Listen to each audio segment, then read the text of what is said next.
Reveille, donks. Look at us now, tip to tip. This is our life. This is our passion. That's the spirit we bring to this show. I'm Luke Thomas. I'm Brian Campbell. This is Morning Kombat. Oh, yeah. Get yourself fired the heck up. UFC 299 this Saturday, Miami. And this is Morning Kombat, back from the dead, ready to invade your face hole in the most consensual and gross way possible. I'm Brian Campbell. That's Luke Thomas next to me, the 1-2 punch that has raised many awards. Luke, is that a Sean Price t-shirt? Boot camp's best. There it is. There it Brownsville, is, Brooklyn. Right there.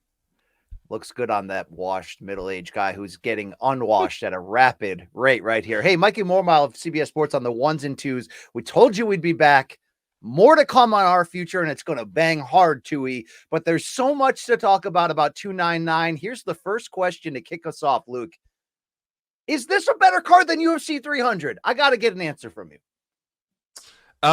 It's not a better card, I don't think, overall, BC. Here's my view on this. It's not a better card, top to bottom, although it's close. Number one, it's close. It's very close. But I think the real kind of difference here for me is that 300 has an inordinate amount of expectations. Nobody has any expectations for 299 other than it's a big market now. Didn't used to be, but it is a big market now in Miami. And it's a pay-per-view for the UFC. So there will be some expectations as to what the fans view as a reasonable effort by the UFC to put together a pay-per-view. But relative to what they expect for 300, that's actually pretty low. So to me, 299, see if this makes sense, BC, 300, there's so much scrutiny about making sure every slot is maximized in the way that that particular slot should be from the main event on down. 299 feels like just a big party. It doesn't feel like there's these grand expectations about it, but because it is so good and it is so stacked, people have, I think, a very charitable, correctly, but charitable view of it. In some ways, that's a little unfair to 300. Well, either way, whichever way you lean, 299 is deep. That's the calling It's card. fantastic. It's Star power BC, galore. BC, let me ask, we always get killed for being sometimes unnecessarily negative to the UFC. Forget about is it better than 300 or is it not? For me, ready? See what you give me your grade. Here's mine. It's an A+. This is an A+. I'm not saying that there couldn't be other A+ that you like more. For me, as a card, this is an A+ card. Very much worth your money all the way through.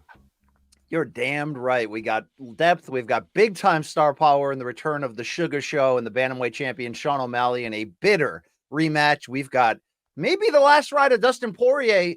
We've got the first Octagon visit for Michael Venom Page.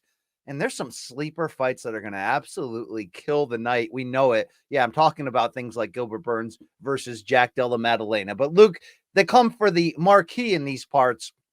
And I think they picked a perfect main event. Not just perfect for Miami, not just perfect when you look at who are really the stars right now that demand our attention across this promotion and who is the right dance partner that is going to jack it up. Obviously, Chito Vera versus Sean O'Malley, part 2. This time, though, for the Bantamweight title is worth the price of admission. Heck, I thought it could have even been the UFC 300 main event because of the personalities, the styles in play, and the history. So first question to kick off to you about this main event.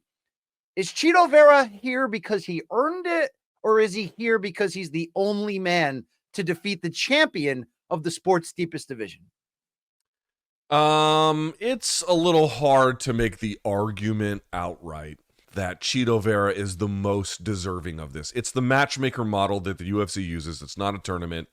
And so we all know the score. It doesn't necessarily mean that everyone who gets a title shot was the most deserving of it. It's hard to argue when in 2023, about a year ago, March of 2023, Chito Vera lost handily to Corey Sandhagen. So does that really make him the rightful guy? Probably not. It does not.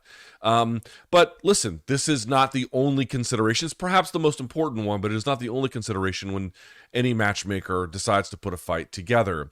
One thing, BC, that I believe has been lacking in Sean O'Malley's expected star turn has been, to what extent did he have a rival? And Jan was something of a rival, sort of. It was a grudge match, kind of. It was a controversial result, but that was part of a bigger Jan period of decline, so it didn't really stick. And he obviously beat Aljamain Sterling fairly straightforwardly. There was nothing to really build off of there for any kind of second fight. But this is one that they could actually go back to. There was some controversy about that first fight. I think some of the storylines that were very present during that first fight are no longer present. So this is, to me, the UFC actually not going to the best available contender, but one that still poses interesting questions, makes it you think that there is a competitive fight on our hands, potentially anyway. And if the UFC is banking on a potential future for Sean O'Malley as a continued presence in the championship role, these kinds of fights are going to get him there a little bit quicker, perhaps, than some of the other ones that he could be that he could face. So it's a mixed calculation, but it's not one where it's like utterly bereft of value in terms of its competitive grounds. There's still some value there. 3.5 years since they met the first time. It was back in August of 2020. And as we move ahead on the calendar, of course, a lot has changed, particularly in the career of O'Malley, who was able to rebound from that loss and go on this incredible streak in which he upset Petr Yan by split decision. Or maybe, I'm not sure exactly where the odds were in that one, but it was a coming-of-age victory in many ways. And then he goes in there and does exactly what he says and knocks out Aljamain Sterling. So when you look at the odds at the moment from FanDuel for this main event, plus 210 Marlon Chito Vera, your underdog, minus 280 Sean O'Malley. So, Luke, when we go back to 2020 and the first meeting, the only loss of Sean O'Malley's career, we know how often publicly, whether it was just to motivate himself or part of his marketing for T-shirts or what have you, he says the loss never happened. It doesn't really count. Chito got lucky, and he wins that fight 9 out of 10 times. Luke, I doubt you're going to fully agree with that. But are there enough elements of truth to that statement that you almost throw out the first fight and the results of it entering the second one, outside of the obvious marketing pull and the fact that this is a rematch of his only loss? What can we actually gain from that first fight is my real question. I think that the general contours of what this fight might look like will match some of the general contours of that one. The thing that I do believe there's a little bit of merit to, actually a fair degree of merit to what Sean is saying. Not, does he win 9 times out of 10, BC? I don't know about that. I mean, that's to me a little speculative. I guess we'll see. We'll see how we can get better information on Saturday. But I guess here's my point. BC, what was one of the biggest storylines coming out of that fight? It wasn't just from that fight. It was that and actually some other ones, but it was magnified by this fight. It was that Sean O'Malley was brittle. It was that Sean O'Malley did not have any durability. He gets injured. It's easier to hurt him physically to the body. He simply won't last. That was a big part of the storyline of that fight. And that is in deep contrast to Chito, who is like arguably the best chin and the most durable dude in the entire UFC pound for pound, right? So there's a massive contrast. But dude, that story, if that was around the Terrion Ware or the Sukumtat fight for Sean O'Malley, that storyline just isn't present anymore. It's just not there. You just don't hear people after what you can say maybe Sean O'Malley did or didn't beat Jan, but either way, no one that ghost is no longer following him to this point. And actually, since that fight, I think it'd be a tough argument to make that actually it is Chito Vera who has improved the most. It is pretty clearly Sean O'Malley who has improved the most. So does he beat him 9 times out of 10? I don't know. But is he right to look at, hey, a lot of what people were saying about what I was up against there just hasn't really borne out at all since that time? Yeah, actually he does. I think he does have a right to feel a little bit that way. Mm-hmm. Yeah, and he's really, really put his entire career together. I mean, you mentioned maybe Vera is that rivalry that he's always lacked. I would say that's beyond his traditional former rivals, which are USADA and monogamy, Luke. But he's, overcome both of those battles. So when we talk about O'Malley and his evolution, like I said, watch the Jan fight, watch the Sterling fights. You can see what happened. Chito, though, is 5 wins, 2 losses since their first meeting. He lost a clean decision to Jose Aldo. He lost a split decision, which seemed to be much wider when you watched it live, to Corey Sandhagen. That's How not much a has split decision. That was insanity. He got wiped out in that fight. I mean, he did. no question. What would you say he has done now at age 31 in the 3.5 years? Has he gotten better? Has he evolved? We've seen Yes. highlight reel knockouts of Dominic Cruz and Frankie Edgar, for example, along the way. Yes, there's no doubt in my mind. So just because Sean O'Malley has made more progress in no way means that Chito has made none. Chito's made progress too. He absolutely has gotten better. First of all, I think he's a devastating leg kicker. I think he's a very good body attacker. But really, what's the Chito Vera magic? It's that he is insanely durable. He has a rock chin, and he can turn it on in the 4th and 5th rounds. And if you're not prepared for the deep waters against a guy who's hard to hurt and surges late, dude, good luck to you. You're going to fucking need it.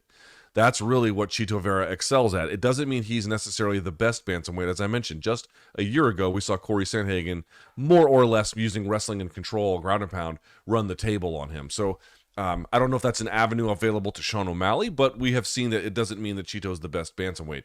But it might mean stylistically that he's got a lot of potential problems that he poses to Sean O'Malley. We don't know that exactly. We'll have to see, but it does seem that like it's worth considering and it's worth taking seriously. So I think he's sharpened up his Muay Thai. He's found a good system for him that works. This is a 5-round fight, which works much better for his style than 3 rounds.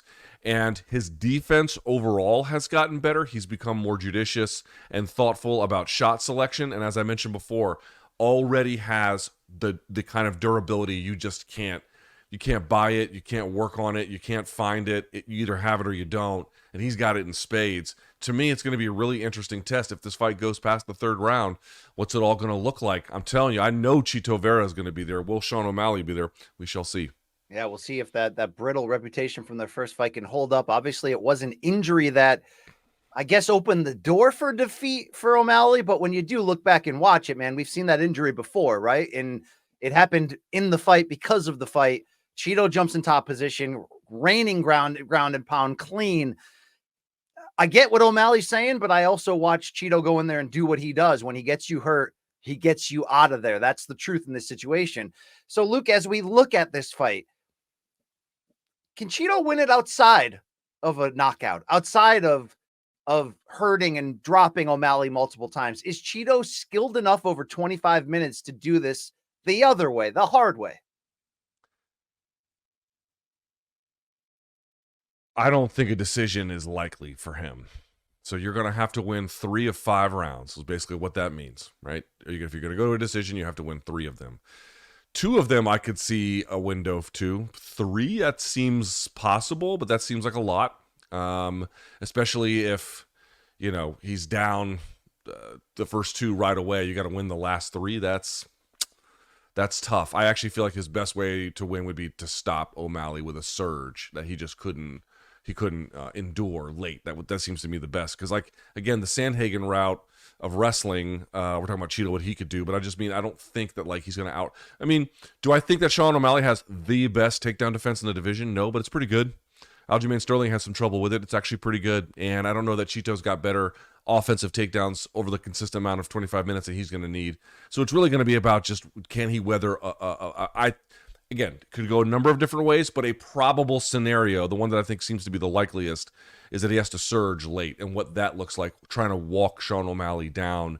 Can you get enough sustained offense there? It's a bit of a narrow window, right? It's like, can Chito be that quarterback to really thread that needle? He can do it, but the odds are not great, but possible. That's kind of the scenario I'm looking at. I wonder if he benefits, and I'm talking about Chito Vera, from the tension between them. Now, I wouldn't call the build up to this point. We're recording this on Wednesday of fight week. I wouldn't call it overwhelming or drawing people by the numbers in just because of the ill repair between them. Obviously, the storyline sells itself. O'Malley's star power sells itself. Chito is a fan favorite in the violence category without question. But do you think we'll see, as fight week progresses, that bad blood play out? I'm wondering if that fuels Chito. I wonder if he could benefit from that, is really what I'm saying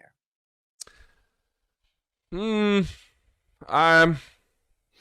They're both too I doubt it. It just doesn't seem, neither guy seems to be especially impressed with the other guy, rather than enraged by them or triggered by them. They both seem to be kind of recognizing it's good business opportunity, but otherwise bored by the other guy. So I don't exactly think that that's going to do it. I really believe that, like, to the extent there's any intimidation or any kind of withering, it happens because of what happens in the octagon itself rather than any kind of other factor. But, you know, Well, I don't have the best eye for that kind of thing either.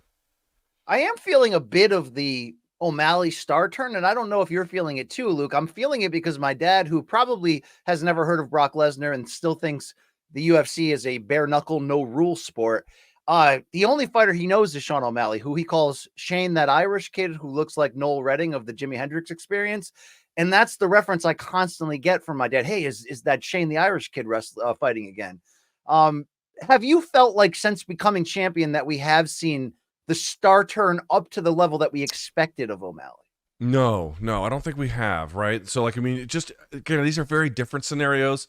And BC, I know you love all of my tweets about Ilia Topuria in Spain. I know that I haven't seen any of them, Luke. I've been following Ryan Garcia's Twitter feed most of this week, so I've been ignoring you, to be honest with you. Whose is crazier? My fascination with Real Madrid in Spain, or Ryan's just psychosis? Yeah, I'm not going to answer that, but I get your point. But I guess what I would say is, BC, at least here's the point I'm trying to make. And you saw with Drickus in South Africa to an extent as well, where they get these guys go to their home nations and they're like rabidly embraced in a way that's like kind of shocking, you know? So what that means for the popularity over here, it's kind of hard to tell in both of those cases, but it just felt like something was different for them after those moments. I don't know if we've seen Sean do that. I mean, here's the thing, right? I mean, this is the kind of issue he is navigating, it seems to me. Tell me if you agree, BC, and I mean this in all seriousness. On the one hand, has he stood out by like the colorful hair and like the tattoos on his face, and he's got this crazy neon look at all times, and he doesn't look like anybody else, and it looks very different, and some people like it, some people hate it, some people think he's trying too hard, whatever, but it definitely stands him apart.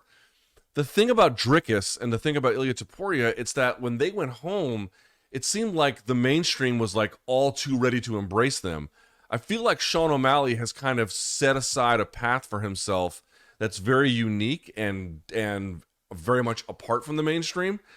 But I feel like that's also creating some distance between them, right? Like it's making it a little bit harder for the sporting public to come back around to a guy who just looks utterly different from what any kind of sporting hero that they've ever been accustomed to. Would you agree with that, or am I off on this? No, I think you're right. I think it's also sometimes the product of where we are in media at the moment, meaning when we look at how it used to be done, how a star went from breakout performance to, man, the UFC or any other promoter is pushing them, and look at, they're everywhere. It tends to be through the idea of like media tours, press conferences, the ESPN car washes. Oh, they got a commercial deal. Okay, like they're being pushed in front of you.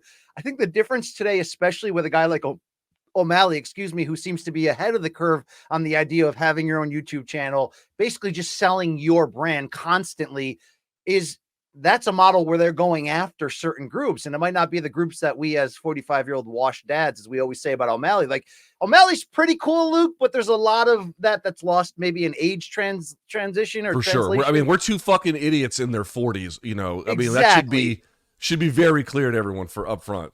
But between his connection to live streaming video games and then the idea of, again, him having his own channel and people can come right to him to get their dose of him, I wonder if he's not, just because it's a different model, going directly to these different age groups or yeah. But hold on. Let's talk about this for just a second. Like, okay, fair enough. I mean, let's be clear. He is popular, right? We're not saying he's not popular, but your question was, is it where we thought it would be? And I think the answer is no, it's not there yet. But by the way, if he keeps winning, it almost certainly will be. You know, I want to say that very clearly. And two, he is popular. He has, as you mentioned, his own YouTube thing, and he's got his own like digital army and presence, and he's in control of his own message. For sure, there's a lot he's doing right.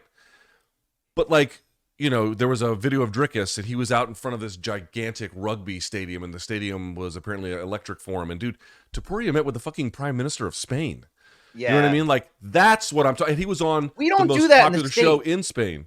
What I'm saying is, have you seen O'Malley on, I don't know, Rogan is more popular, but in terms of like that middle America thing, have you seen him on Jimmy Fallon? Have you seen him on those? That's what I'm talking about. Yes. Like that connection is missing. I also don't see, though, to be fair, we talked about it a lot, the UFC doing that model anymore. Making sure that they're behind it and making sure he's getting on these shows. Sometimes it's more of like fighters. If they had a guy popular enough, they would. If they had a guy popular enough, they would push it. It's interesting to think about in the changing scheme of things, but definitely he's lived up to expectations in his biggest fights, and that's what it was always going to be about. So as we now turn the direction toward this rematch, the main event Saturday night, do you feel like you have a firm grasp of exactly who O'Malley is as a fighter? And I ask that only because close win over Petr Yan, like split decision against a former champion, but he's been able to sort of ride his A game. He goes in there, forces Aljo into a mistake, too aggressive, squaring up, coming at him, gets him the hell out of there. But there has always been soft comparisons to Conor McGregor in that sense, when McGregor kept winning as all the haters kept moving the goalposts and saying, okay, well, now if we get a wrestler on a full camp, we'll see what he looks like against there. Do you feel like you know exactly who O'Malley is and that he really can go out there and beat any style in this great deep division? I think at age 29, he's really settling into his offensive system. There are some comparisons to Conor McGregor in the sense that he's a guy who manages distance really well, fantastic timing, can find the half beats in between any kind of connection. You saw that against Aljamain Sterling. Accurate, good power, the kind of guy who can use movement and angles to create traps. Guys walk into them and then he drills them. He's really, really, really quite good at that. And as I mentioned, his takedown defense, it's not impenetrable, but it's very good. His scrambling is good. He's not trying to beat you with his jiu-jitsu, but he's trying to make your jiu-jitsu very nullified, and he can do it in a full array of ways. Like, he can play the game as far as he needs to. And I think that, what sets him apart, like, what does he do that's really great? It's aforementioned. It's the distance management. It's the timing. It's the power. It's the accuracy. If you can really refine those skills and put it together in a coherent striking system, which I believe that he has, he's a phenomenal feinter, by the way. Like, he sells it very well. That's hard for anyone to deal with. When he's fighting on his terms, he's tough to beat. You got to take him out of that. He has to be tired, or he has to be wrestling for really long stretches or something like that. He has to be injured or something. Once he's out of that system, it's a different ball game, But in that one, he is excellent. He's very good. He is, and it does seem to have the game necessary to beat these super elite, well-rounded guys, because he can hold that distance control, because he can prevent the takedown, and because he does have that delivery system to hit guys with strikes they don't see coming. That's why this fight's so great, because as you laid out earlier, Chito's got a chin and a half. What if he is still there in the championship rounds? What if he's not falling for the feints? What if he's taking O'Malley's best shots and still coming? I hope, Luke, that we find out those answers in the cage on Saturday night, meaning that this one does go into rounds 4 or 5. It is an action fight, and we have to see O'Malley dig deep into that bag of tricks in ways that he hasn't had to up to this point. Like, if he is going to be the guy that he's looking to be, then he not only has to redeem this loss to Chito, but we think of that often as, okay, go in there and knock him out, redeem it that way. I want to see him redeem it in the way that you pass all the tests, because in a weird way, Chito's here, yes, more because of their history than his spot in the rankings, but he might be that perfect kryptonite opponent of durability and utter violence that he can test Sean O'Malley in ways that no one else in this division potentially can. Maybe. Styles make fights, dude. I mean, again, Chito Vera is not the most qualified candidate for this moment right now. He's not. But the way in which he matches up with Sean, at least we think, could create for some very interesting answers to questions that we have. We'll see. All right, if you're Merab Dvalishvili and you just fought and you just scored the biggest win over your career in Henry Cejudo, and it has been announced, or at least rumored, that Merab's going to show up and weigh in on just a few weeks' notice here as the backup for this title fight, but he knows he's in the on-deck position to fight next. Luke, what are the odds here? And I'm not talking about the betting odds. We already laid that out. I'm talking about in the mind of Luke Thomas. How much of a striker's chance or what have you that Chito Vera is going to end the Sugar Show and welcome Merab for the first title defense? Like, if you're Merab, what are you thinking right now, Luke? What is Luke Thomas thinking? Can Chito Vera do the impossible here a second time? I don't mean impossible, but the unlikely, I guess. I want to say that this is not impossible. Like, what Francis is trying, like, I'm going to knock out Anthony Joshua in the first 3 rounds. That's also not impossible, but pretty goddamn close. This is not that. This is improbable, difficult, but doable. It's doable for Chito. I just don't think it's likely. I think it's likely that Sean O'Malley is going to get his hand raised. I wonder if we might have some drama to the extent that it goes long. But let's posit another scenario. We're all talking about Sean's imperfections or where he's fallen short. But imagine he like shines here and he puts Chito away, which would be like historic in its own right. That would be incredible, right? I mean, he hasn't had the kind of performance like the Aljamain one was great, but Aljamain was not popular as a attraction among the fan base, and so I think that kind of limited what the value of that was. Chito was not necessarily a huge star either, but to be able to like put a guy away like Chito would be remarkable for him. And at 29 years of age, he should be at the peak of his powers or pretty close to it, right? So there's a lot that's on the line for him there, but I do think of all the likelihoods, him getting his hand raised, probably be a decision, not stoppage, is the likeliest. Yeah, I like O'Malley here in this main event, but you got to see it happen. You got to see him go through this test, get to the end of that video game and defeat that boss. And that boss is a badass from Ecuador, Luke, and he is coming on. Great main event for Saturday. Can't wait. But Luke, would you say the main event is the fight you are most focused on heading into this card, or is it something else? Again, fight's pretty great. I mean, people aren't even talking about the fact, this is not my answer, but people aren't even talking about the fact that Curtis Blades is fighting Gelson Almeida on the, like, I think the prelims of, like, just shocking the depth of this card. But dude, the future of Dustin Poirier and what it means for a guy outside of the top 10 in Benoit Saint-Denis to be fighting him is a big, big deal. That one, you gotta, I mean, that's a 27 versus, what is, I think it's 27, something like that, 26 versus 35. It's just a 28. huge fight. 28-year-old Benoit Sanit-Denis, Luke, who has not seen defeat in 5 fights since his UFC debut in 2021 when he lost a decision in Abu Dhabi to Elizeu Zaleski dos Santos, but I think that was up a weight class. You did nail that. That was a welterweight bout, and Zaleski was deducted 1 point in round 3 due to a groin strike. The result was contested by Saint-Denis, says Wikipedia. Like, since then, Luke, 5 straight wins, 5 straight stoppages. He submitted Ismael Bonfim when he had hype. He knocked out Thiago Moises and Matt Frivola in consecutive fights. He's so coming on, if you will, right now. I don't know what this tells you, but I watched the full 45-minute UFC countdown show for this. They showed pictures of Dustin Poirier. They mentioned him, but they did the deep dive, family camera time, get wife and kid, go to the shooting range. True story. Benoit carrying in his baby to the shooting range. And they followed him like he is the next potential big thing in this star-studded lightweight division. And obviously a guy that they can continue to make inroads building through Europe and coming out of France. The only thing is, Luke, he's fighting like an American hero in Dustin Poirier, one of the all-time greatest fighters, and seriously, one of the all-time greatest UFC fighters to never win an undisputed championship. Yet, I don't know if the quote came directly from Poirier, but I feel like this week we're talking about, is this the end of the road for Poirier? Almost more in some ways than BSD is even being pushed as next. UFC pushed him a lot, like I said, on Countdown, but like, that's the central tension of the matchup. Which one is more true in your eyes? The idea that BSD is this irresistible force who has arrived on the scene and, like Poirier, is ready for instant stardom? Or is it more likely and more about the storyline that this great action warrior in Poirier is going back to the front lines once again against the next big thing in line, and this could be the end? I mean, Luke, I don't know how you're going to answer that, but which side of that coin is more pressing in your eyes entering this one?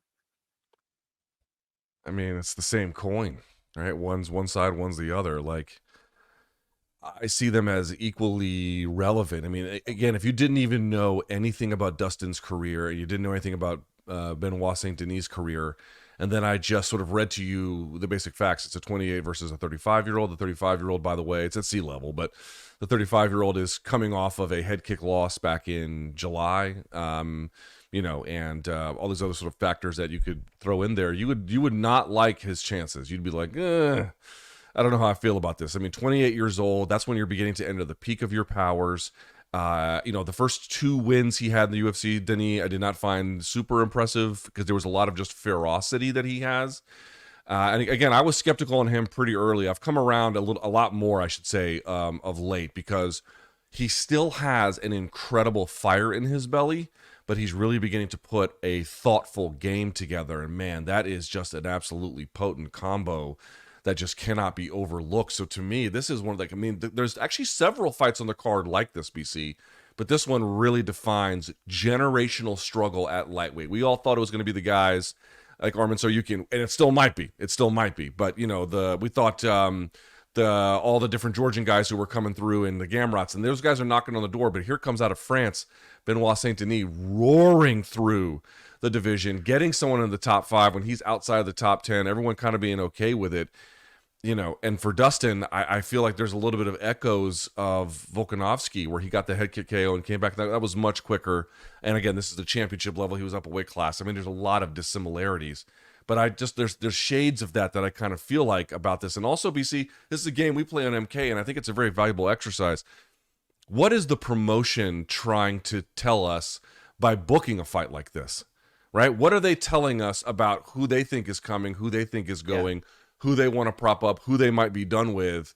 What are they saying? Now, again, you don't want to read too much into it, but BC, this roaring Frenchman who is action fighter to the nth degree against a 35-year-old coming off a head kick KO.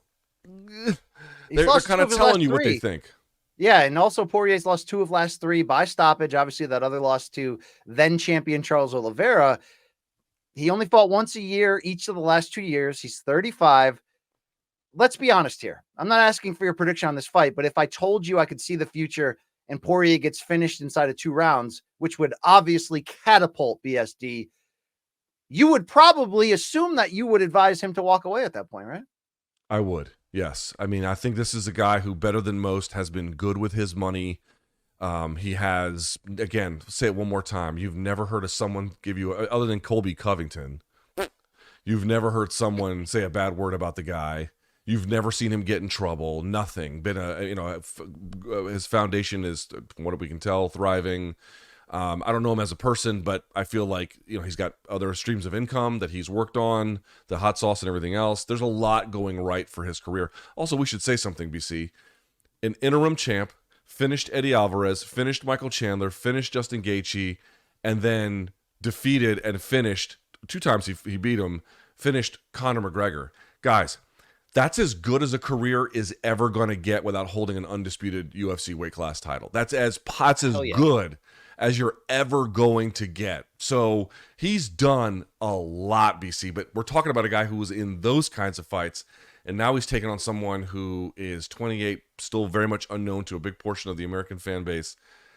Yeah, it's not looking great, is what I would say. It's not looking great. Yeah, I mean, he's up there with Dan Henderson in that ongoing bridesmaid list of the best UFC fighters to never win the full championship. Obviously, you'd throw Fedor in there if you're talking non-UFC and beyond, but I still think he's the first ballot Hall of Famer for everything he's accomplished and what he represents and how he carries himself.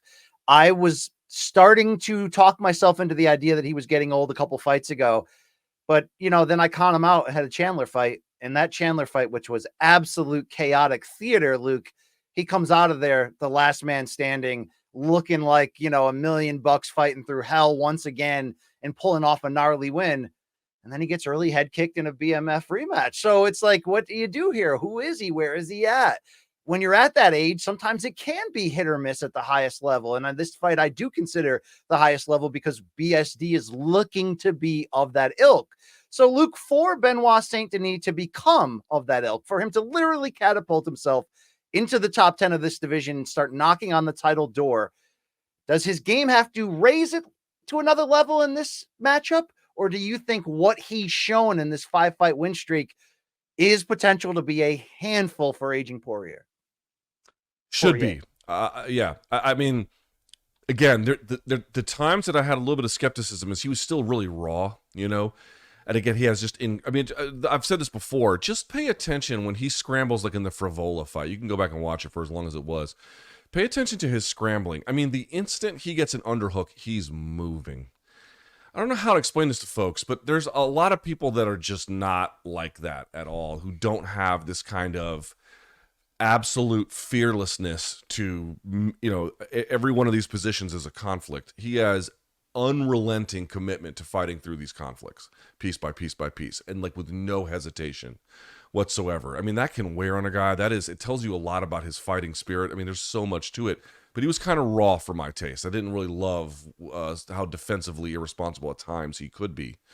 And he's really cleaned that up. And that's not to say there's not any concerns, but it's not what it was a few years ago. It's much, much better. And so what I would say to this point, BC, is what does he need to defeat Poirier? He needs to put heat on him. He needs to absolutely melt him and make him wither. Poirier is going to be inherently, I think, a little bit defensive, but the reality is he's got big power. He is a veteran. He is skillful, I think, in many scenarios. BSD is probably going to have to, really just absolutely, I think standing at range for too long with Poirier is probably a mistake. So to me, I think you're going to see a lot of takedown attempts, but not just that, where like the takedown is fought off, but then you're pounding on the guy when he's in turtle and you have a tight waist, that kind of a thing. These like transition positions where he's leaning into the ground and pound. I think he's going to have to use a lot of those kind of positions to really get ahead and mix it up. And I think BC, the other part too is that fire in his belly, it's not just useful because, he can power himself for as long as the fight goes. I think he might need some resiliency. Poirier might hurt him, right? I mean, it seems pretty reasonable that Poirier might be able to find his chin a time or two, and he's going to have to find a way to rally through that. So to me, this is a real generational battle. It's a kind of thing where one guy has more overwhelming firepower than another guy, but the other one could sharpshoot his way right through and make things difficult for him. So it's about finding that. But to me, I think there's going to be a lot of wrestling, transition positions, ground and pound against the wall, such as you can call it, that kind of a thing. Yeah, let's look at the odds here from FanDuel. -215, Saint-Denis, the favorite. +164, Poirier seems reasonable. I do like the younger rising fighter in this matchup. I didn't want that to be the case, but when you watch the tape, Luke, you start to look at where they are. This does set the stage for one of my favorite tropes in MMA, which is the aging hero to turn back time one more time and remind us who he is. I'm cheering for Poirier in that regard, but you do eventually need to see the handoff, and we've seen it in the featherweight division. We might see the beginning of it here in the lightweight division. My final question on this, unless you want to regale the crowd with a pick here, Luke, is yeah, I'm picking Saint-Denis. Okay. When Dustin Poirier came out and did the whole, hey guys, just so you know, like this fight isn't signed, and it brought up another big debate, and is that the UFC's practice, blah, blah, blah. He found a bag in that scenario, right? Like he leveraged his position to get what he deserves. This is true, right? We're in hindsight, we're going to say that. Yeah. I mean, he doesn't deserve to be doing charity for any promoter at this point, right? I think we're past that. So he held them hostage in a way against their own dirtiness. I think he forced their hand more than holding him hostage. I think he forced them to act in a way that he preferred. Yeah.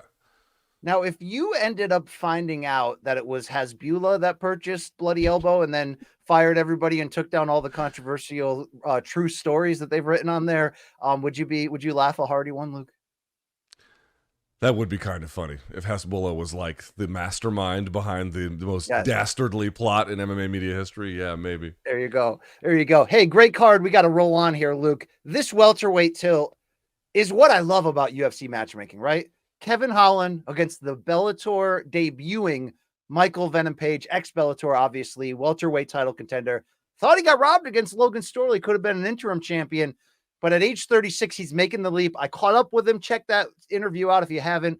YouTube.com/morning combat. Great chat, Luke. We had that room service diaries with him in London. That was so nice to see him get this type of close-up now. I love the pre-fight videos on Countdown or Embedded to see MVP giddy. He's talking about how professional the UFC machine is and how he knew this moment was going to be here eventually for him in his career. Do you find it interesting at all that they didn't on Embedded, they didn't mention the word Bellator once, nor show a picture or piece of video from his time there? There was a lot of regional stuff. There was, this man came from another organization.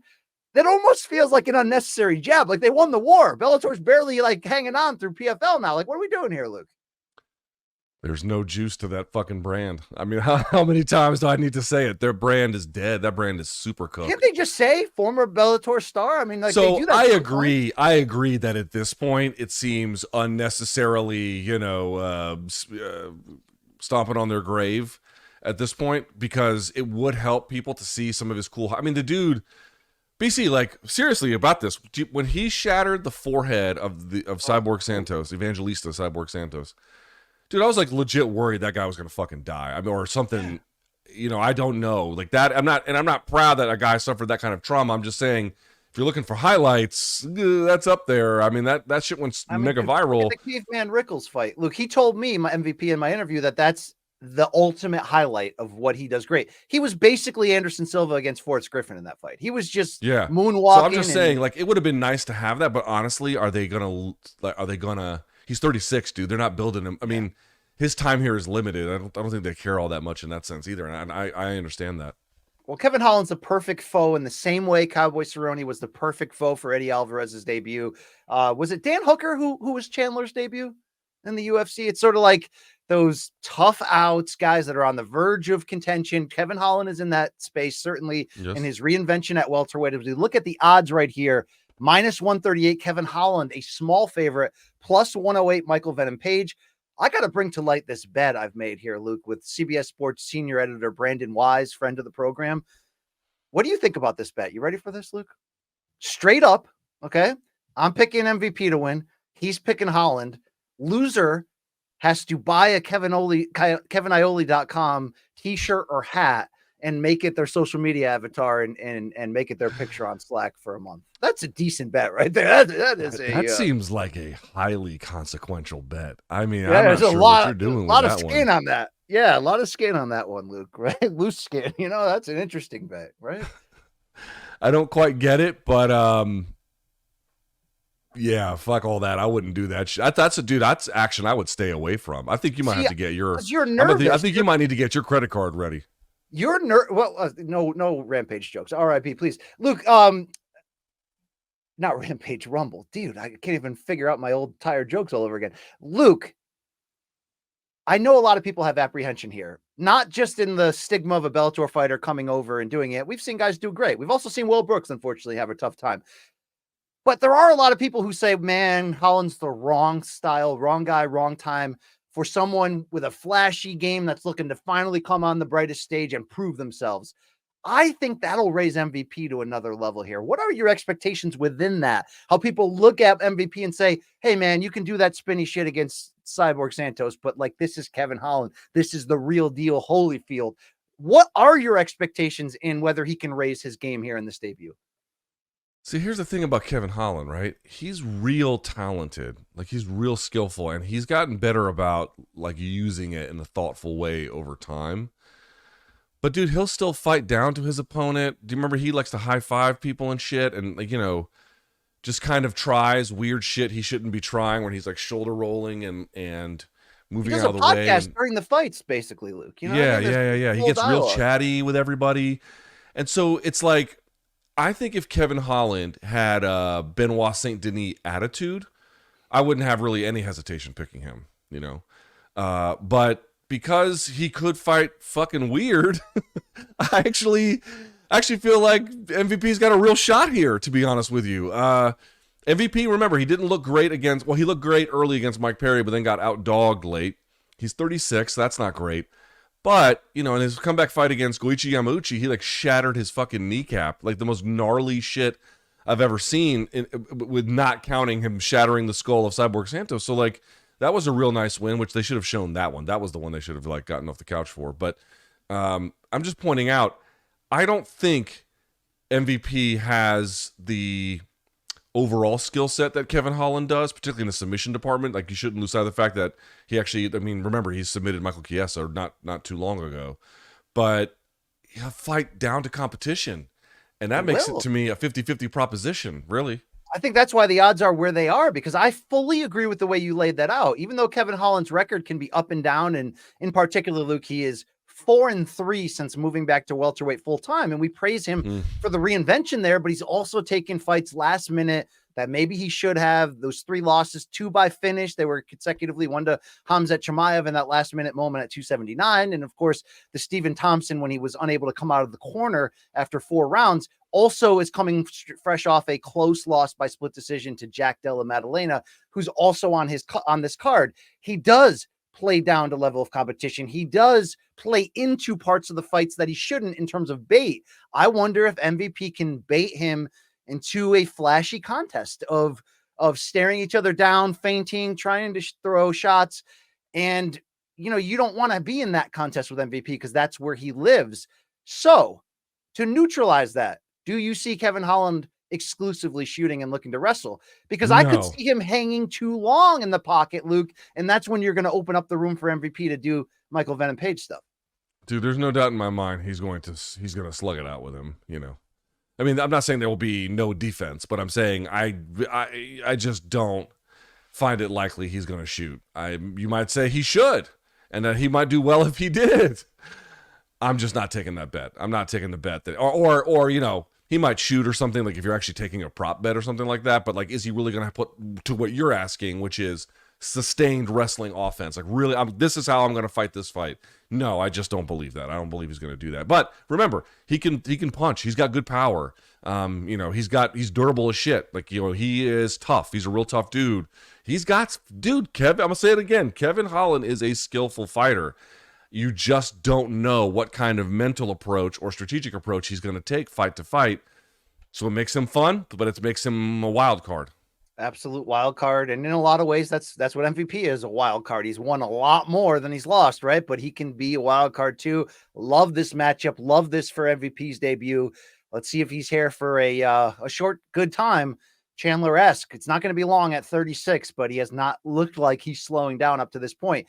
We stay in the welterweight division, and this low-key might be the best fight in the card. Seriously, this is going to be an absolute war because Gilbert Burns, especially in the second half of his career when he's lingering in his 30s, but he's not falling off. I know he had that tough loss to Bilal Muhammad, which he hoped was going to lift him back into the title picture. He took it on short notice. He was injured. We remember that situation. But dude, Gilbert constantly has ways of reminding you how violent and viable he still is at all times. Jack Della Maddalena, fresh off the split decision win over Kevin Holland, is in his sights. The 27-year-old Aussie, 16-2 overall, has not lost in 6 UFC fights after winning on the Dana White Contender Series. Luke, this matchup is so good from the standpoint of who's coming or going. Is Jack on the level to make that leap into title contention? Does Gilbert still have it in the tank? I think any way you look at it, we are going to see action here. You talk to Gilbert Burns. What can you glean from that, separate from an incredible story about Poirier knocking out sparring partners at Sanford MMA? I mean, just incredible, Luke. Yeah. So that aside, I mean, dude, you know this as well as I do, BC. We've interviewed Gilbert a couple times in person. This one was obviously via Zoom my last time talking to him. But, one thing I always walk away from, and I know you feel the same because we've actually talked about this previously, dude, Gilbert is a smart guy.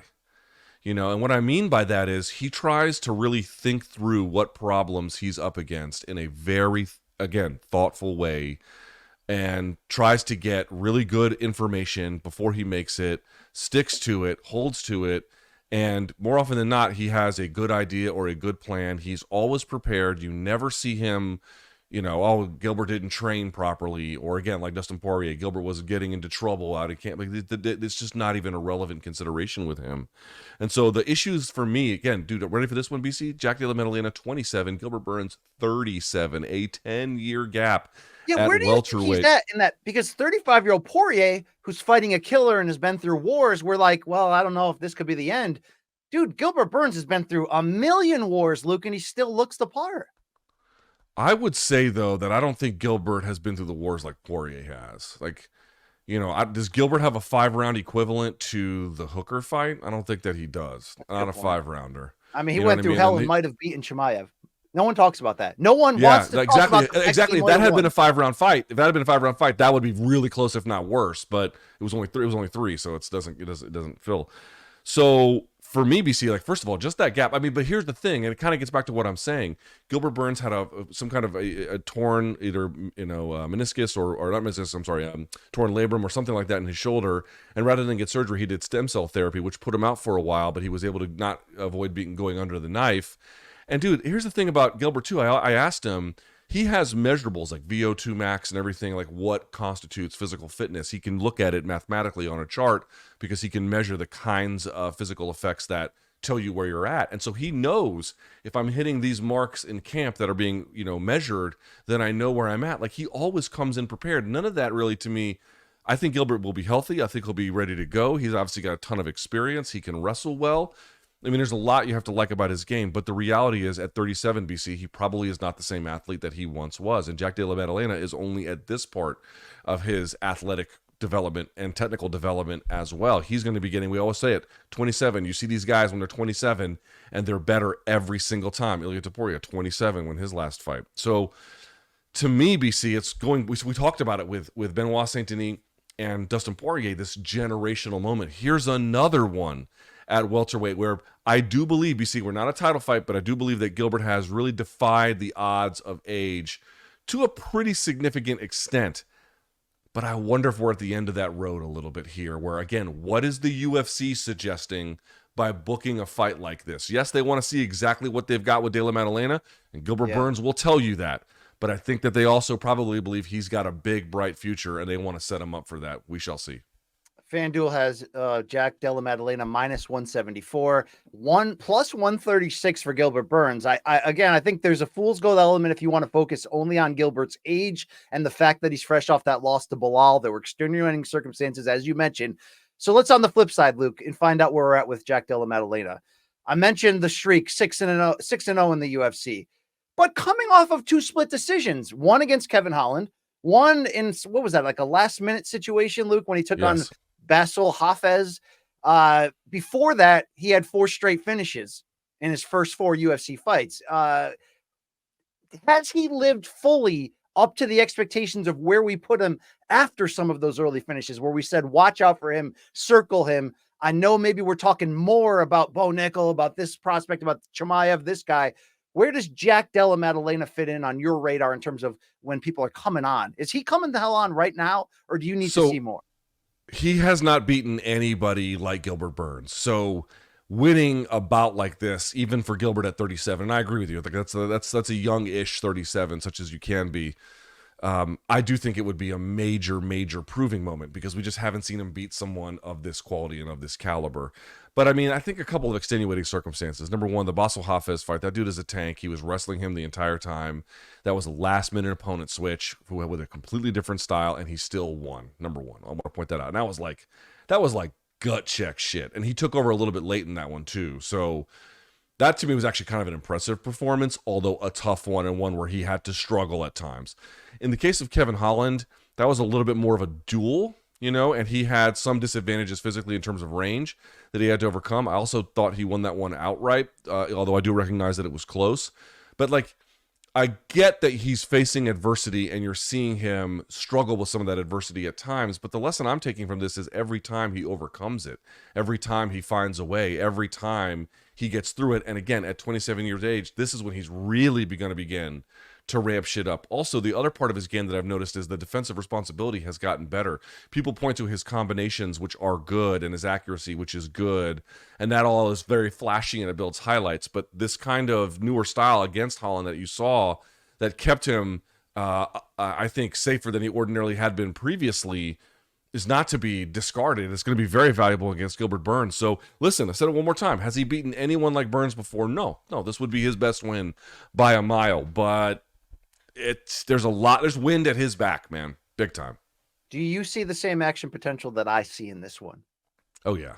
I don't think it's going to be like the Hamzat fight, which was a balls out kind of affair, but Burns, I just don't think, and I think he knows he can't afford, win or lose, his stock didn't drop much at all from the Hamzat fight, but what he can't do is have another, that performance against Bilal, yes, he was injured, of course, but if you have some other kind of lackluster fight, whether it's due to injury or anything else, whether that's fair or it's not, you're 37, you had another fight back-to-back where you didn't look great after a long layoff. He just can't afford that. He cannot afford that. And so, as a result, I think that they're going to mix it up heavily. At first, I don't know, but certainly as the longer it goes, you're going to see them open up. I wonder, though, from a strategic standpoint, because we did identify the smarts on Gilbert Burns that sometimes can be not stated enough because we talk a lot about his action willingness and his well-rounded game. But look, January of 23, which is not long ago, he went in there against Neil Magny and put on a grappling showcase to remind us that if he wants to lean in those areas, he can absolutely dominate. Took Magny down, just controlled him, submitted him. Is there an opening there against Jack Della Maddalena to use that veteran skill set the same way Glover Teixeira was able to extend his career by leaning on the fundamentals? Yes, there's no doubt in my mind that's what he's going to be trying. Again, I think Gilbert's going to be better on his feet than you might imagine, but That's just seems unlikely if the fight is fully contested on the feet. Like, that's the best chance for Gilbert. I don't think so. Mixing it up at times, potentially, right? Could land some good shots, of course, but just over the course of 15 minutes, I just don't find that likely. What I do find potentially likely, however, is that if he can establish a takedown threat and really make Jack Della Maddalena work, he's going to have, just a massively better shot. I think that, the fights like Ramazan Emeev, I'm not putting him on the level of Gilbert Burns, but that was one of the earlier tests about his takedown defense and how much he got better. I think it's probably going to be very, very good. He's apparently working with Craig Jones for this camp. I watched Craig Jones' wall takedown defensive tutorial. It's very, very good, very thorough. So, Gilbert's going to have his work cut out for him too. Make no mistake about it. But to the extent that's the central battle. That's not the only battle, but so many things are downstream from that battle that's going to be the one to pay attention to. Dude, I love Mr. Bob Maddalena here. Luke, great fighter, but if I think it's Black Betty Bam Balam. Yeah, by the band Ram Jam, by the way. Luke, if you can lean on one veteran on this card, I'm gonna lean on Gilbert to pull the upset here. Of all these matchups where it's close, it's well matched. I like Gilbert's chances in this one. We're gonna see if he can, he can turn it back, man. That's a big fight, big matchup. Yes.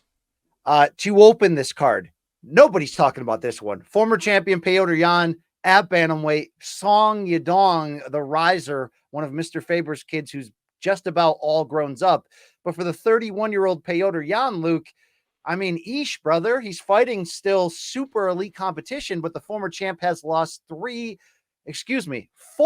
of his last 5, including 3 straight. But in that 5-fight stretch where he's lost 4 times, there was the DQ loss to Aljo, the split decision loss in the rematch, the split decision loss to O'Malley, and then a more wide unanimous decision loss to Merab. Luke, at 31, where is Petr Yan right now? What is his status? Does he still have it? Is this the product of fighting the best in the sport's best division? And getting a little bit unlucky. So let's go through it. In 2021, he fights Aljamain Sterling in a fight that he is winning, in my judgment. I don't think there's really much question about that. In round 4, he knees him in the head very, very stupidly and then loses the bout via disqualification, right? From the illegal knee. So that was a bout that he was winning, but he made a stupid mistake and he lost it. He has a fight against Corey Sandhagen, and that later that year he wins it. He wins it outright too. Then he goes back to the Sterling fight. Now, Sterling really raised his game in that one, and I thought Yan lost that one fair and square. It was close at times, but fair enough. He got beat there, and there's nothing you can really say much about that. The O'Malley fight, I thought he won, and I think a lot of online observers thought he won. It's close. I'm not saying it's a robbery. It's a close fight, but I thought he won it. I thought he won it 2 rounds to 3. And then Merab is simply overwhelming. So, I give Sterling credit for raising his game in the rematch fair and square. Merab, there's just too much he can do. He's going to be a really tough fight for anybody. But the other fights, I don't really read too much into. And then he had the Corey Sandhagen win put in between there. So, I mean, I respect what Sean O'Malley did in the Yan fight. He showed up in ways I didn't think he would, but I don't think he won that fight. I think Yan won that fight. So to me, I got to tell you, what psychologically it could mean to have that many L's on his record, it may impact his performance, and maybe he is burned out. There could be several factors related to the actual losing that transpired that could affect his performance on Saturday.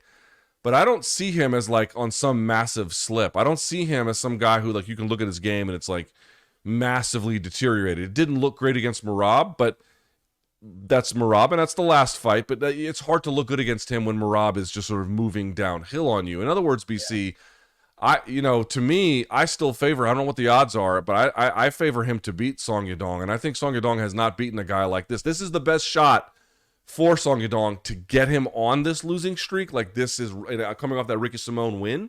So I like the matchmaking. This was supposed to be a main event previously for one of the fight nights they had, right? But everyone being oh, Yan, 3-fight losing streak, hasn't looked great in forever. I'm yeah, that's not quite accurate. He actually has looked good fairly recently. He fought all killers in that 5-fight stretch. I mean, all killers, you know what I mean? And when you look at the odds, man, that's a virtual pick of -120. Yan is you're barely an underdog. or I'm sorry, that makes him the favorite, excuse me. And then you have Song Yadong minus 106 as the slight underdog. So a virtual pick 'em. Yadong is now 26 years old. To your point, does he have a win on this level? Well, yes and no. He does have a 2020 win over Marlon Vera that was, I would say, disputed at the time in a close 3-round fight. But then he goes and he loses to Kyler Phillips the next time. But since then, he's 5-1 overall since that Kyler Phillips loss. The only loss was the stoppage to Corey Sandhagen, knocks out Ricky Simone, scores a 5-round decision over Chris Gutierrez. He had finished Marlon Moraes during that stretch, finished Julio Arce. I mean, look, he's coming on to a certain degree, but it is perfect matchmaking in the who's coming and going crossroads element. No different than Poirier, BSD, Gilbert Burns, JDM. This is to find out if the aging veteran still has it, or if the kid is ready, man. Fireworks. I do, though, to echo what you said, will this make a more desperate Jan giving the losing skid, where he feels in this 15-minute window, he's got to come in there and prove a lot? I wonder how that impacts the fight. I think the thing I'd be looking for is somewhat related to that, but a little bit different. Sometimes Jan is a bit of a slow starter. 3-round contest, you're not going to have too much leeway to play with that. I think that has cost him at times in certain ways. But it's also kind of essential to him downloading and whatnot. I think it'll be fine if in the end he is still who I think he is. He takes some time to download. And then I just see him having way more weapons than Song Yadong. Song Yadong has certainly gotten better, but still is to me a little bit desperate with his offense. Jan has more of it, has more ways to weave it in, certainly much more battle-tested as well. But I'd be curious to see how he plays this game. Has he worked on getting a quicker start? Has he worked on different ways that have kind of messed him up a little bit in previous encounters? Has he worked on some of those things? That, to me, is going to be kind of important here, to be a little bit less error-prone and a little bit less lackadaisical in terms of his urgency to fight. Those are the things I'm looking for. Look, quickly on this undercard, and it's very well matched. This whole card is so well matched. The preliminary featured bout that we mentioned off the top at heavyweight that could and likely will produce the next interim heavyweight title challenger is Curtis Blaydes against Jailton Almeida. Right now, FanDuel has them both at minus 113. So a pick 'em there at heavyweight. What should we watch for in this matchup? Takedown or bust for Jailton Almeida. Can he get it? Can he hold it? What can he do with it? Remember the ground and pound if he ends up underneath. Remember that Curtis Blaydes shattered the face, basically, of Alistair Overeem with those elbows. He would be devastating on top. I mean, again, situation where Jailton Almeida has a real big advantage in one key part of the game, and there's no denying he's got it. But he's got a disadvantage in basically every other one. Curtis Blaydes should win this, but he's got to be on point. He's made errors, costly ones at times, against difficult opponents. I want to see him on his P's and Q's in this one. Pick'em fight. Can't wait to see. Would love both of those guys against Aspinall in a full fight. We may end up going down that road and finding it out because, if we still do John and Stipe, I mean, what are we doing here? Quickly on the name change you shot out at me before the show started, Caitlin Chukagian, the blonde fighter, Luke, 35-year-old veteran at 125, changing her surname to Sermonera, her married name, and she'll bring that married name into an interesting matchup with 25-year-old Macy Barber, who's somehow still that young, Luke, but she has won 5 in a row since that 2-fight losing streak to Roxanne Modafferi by big upset. And then, of course, the decision loss to Alexa Grasso before Grasso was able to change, end up going on her run to the title here. She's beating some decent names, Luke, and she's coming off a stoppage of Amanda Ribas. Is it time for Macy Barber if she gets past the formerly known Chukagian on Saturday? Chukagian, tough fighter, super experienced, manages range and distance very well. But as you mentioned, those 5 wins in a row for Macy Barber. And by the way, 35 versus 25 in the age, another 10-year gap. You had 37-27 with Gilbert and JDM. So another interesting, we said it before, a lot of who's coming, who's going, who's old, who's young, clashes generationally. This is another one. I do feel like, though, Macy Barber it was big and loud about who she was going to be very early, hit a couple roadblocks, had a bit of a slow-ish start from that, but in their last couple of fights against Andrea Lee and then Amanda Ribas, I thought and I know the one against Lee was a bit of a split decision, but I still think she's really begun to turn it on. She looked good against Ribas, tough, durable. This is a great opportunity for her because Chukagian knows how to win rounds. She knows how to disengage and make everyone fight on her terms, right? Which changes the whole ball game. For me, Barber, can she get away from that and find a way to get the fight on her terms? We shall see. I like this lightweight tilt. Mateus Gamrot will be a 4-1 betting favorite against 39-year-old Rafael dos Anjos, the aging veteran who has lost 2 of 3, but is always game. I'm going to be watching that closely. Luke, are you dialed into the early prelims when we get heavyweight Robelis Despaigne, who's going to make his debut here against Josh Parisian? This is a 35-year-old, 6'7" Cuban known as the Bad Boy, who is a freak athlete with a freak reach. I believe this is a UFC record reach. Tell me if I'm wrong this side of It's the longest reach in UFC history, yes. Longer than 7 foot semi-shelp. 87 inches here for the 6'7" frame. Josh Parisian seems about right for that, lamb that they're going to bring to the slaughter to find out if this guy is the next Renan Ferreira, Luke. Maybe he is, maybe he isn't. But it is something to watch here on this early prelim.